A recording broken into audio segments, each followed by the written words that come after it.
ఢిల్లీలో జాతీయ SC commission కలిశారు వైఎస్ఆర్సీపీ నేతలు. విజయవాడ అంబేద్కర్ స్మృతి వనంలో విధ్వంసంపై కమిషన్ చైర్మన్ కిషోర్ మక్వానాకు ఫిర్యాదు అందజేశారు. ప్రభుత్వ ప్రోత్సాహంతోనే ఈ దాడి జరిగిందని నేతలు వివరించారు.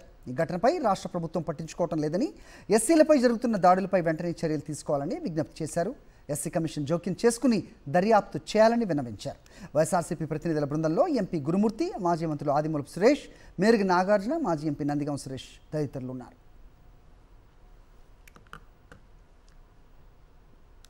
ఢిల్లీలో జాతీయ ఎస్సీ కమిషన్ కలిశారు వైఎస్ఆర్సీపీ నేతలు.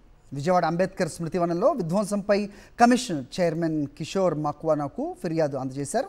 ప్రభుత్వ ప్రోత్సాహంతోనే ఈ దాడి జరిగిందని నేతలు వివరించారు. ఈ ఘటనపై రాష్ట్ర ప్రభుత్వం పట్టించుకోవడం లేదని, ఎస్సీలపై జరుగుతున్న దాడులపై వెంటనే చర్యలు తీసుకోవాలని విజ్ఞప్తి చేశారు. ఎస్సీ కమిషన్ జోక్యం చేసుకుని దర్యాప్తు చేయాలని విన్నవించారు. వైఎస్ఆర్సీపీ ప్రతినిధుల బృందంలో ఎంపీ గురుమూర్తి, మాజీ మంత్రులు ఆదిమూలపు సురేష్, మేరుగు నాగార్జున, మాజీ ఎంపీ నందిగం సురేష్ తదితరులు ఉన్నారు.